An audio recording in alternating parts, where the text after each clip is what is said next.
peux te présenter, genre ton nom, ton âge, ce que tu fais dans la vie. OK. Moi, c'est Charles-Antoine Turcot. Je travaille en événementiel comme pigiste. Et puis, sinon, j'étudie aussi en art visuel pour devenir sculpteur. Donc là-dessus, j'étais, on va dire, assistant de production. Et puis, je faisais un peu tout ce qui était connexe. Je faisais pas de la technique, mais j'étais backstage. Et puis, au moment que c'est arrivé, ben, j'étais attitré au canon à confetti, tu sais, parce qu'on s'en allait officialiser la chose, puis partir les confettis, puis un gros coup de canon, puis finalement, tu sais, ben, il est arrivé ce qui est arrivé. Et puis, ouais, c'est ça. Pas de canon à compétition. Pas de canon à confetti, non. Ça se prêtait plus trop. Ben non, ça marchait pas, puis on était en confusion un peu, mais sûrement que tout le monde nous a remémoré un peu le déroulement de la soirée, là. Mais, Mais tout le monde nous a remémoré le déroulement de la soirée du point de vue de la télé. Comme ce qu'on a vu, nous, moi y compris, j'étais OK. devant la TV. Ouais. Fait que la façon que moi, je vais te raconter comment moi je l'ai vu. Puis si ça te tente, j'aimerais ça que tu me racontes après ça, toi, comment tu l'as vu. OK. Moi, la façon que je l'ai vu, c'était discours de Pauline Marois, deux gants qui l'empoignent, qui s'en vont backstage. On a une espèce de silence de 30 secondes, 45 secondes qu'on ne sait pas ce qui se passe. Ouais. Yves Desgagnés embarque sur le stage qui dit c'est une bombe assourdissante, Uh-huh. probablement. Pauline Marois qui revient, qui calme la foule, qui demande à tout le monde de quitter.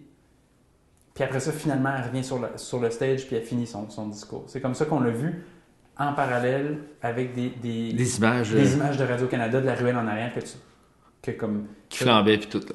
qui flambaient. Puis moi, je suis resté scotché à ma télé pendant des heures.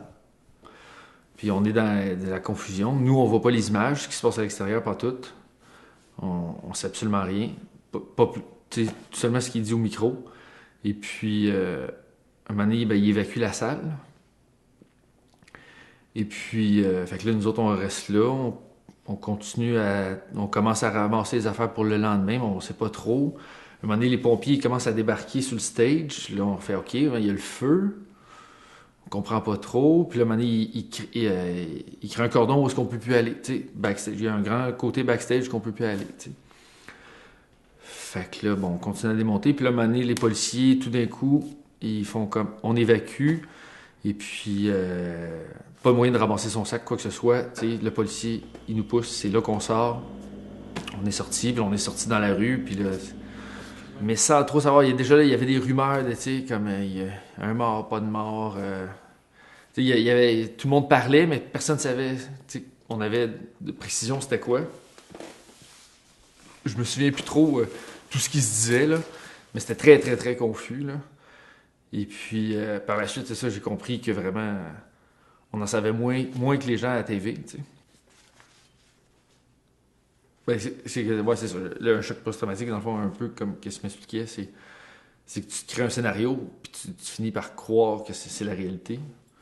Puis là, mon scénario que je m'étais créé, c'est que finalement, ben, on va dire que c'est Richard Bain, hein, ou en tout cas le terroriste là, qui est rentré, puis qu'il rentrait, puis il tirait sur Pauline, puis j'aurais été comme dans.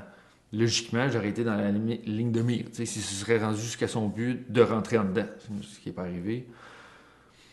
Et puis là, j'imaginais le scénario que finalement j'étais incapable de réagir, puis je figeais sur place, puis que j'aurais juste subi ce qui se serait passé. T'sais. Mais ce qui est le plus étrange aussi, c'était au démontage le lendemain, parce qu'on était comme stand-by. Puis le démontage le lendemain, c'est ça, c'est unique. Là. C'est sûr que ça, en même temps, je veux pas revoir ça. Là. Mais c'est comme si le temps était arrêté, parce qu'ils nous ont évacués tellement vite. Il y avait les cabarets avec la bière, les sacoches, les trucs de télé, tout monté encore. C'est vraiment le temps était arrêté. T'sais. Puis tout le monde qui travaillait là, ben, ne voulait pas être là parce que ben, tout le monde connaissait Denis. Ouais, ça a été intense. Ça. C'est drôle comme j'avais jamais penser au lendemain.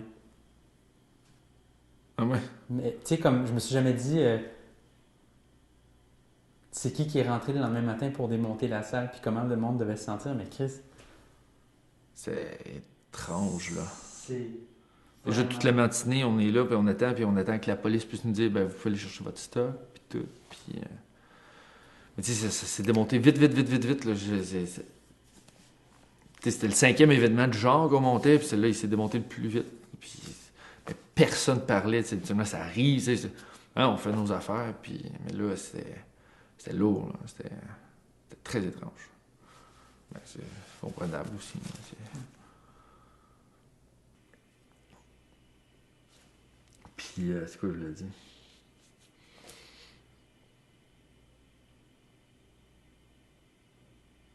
Ouais, c'est ça, c'est un concours de circonstances. Ben, dans le fond, c'est. On pourrait faire tellement de scénarios, tu sais. Tout le monde a cette petite histoire, tout le monde était tu sais, c'était comme.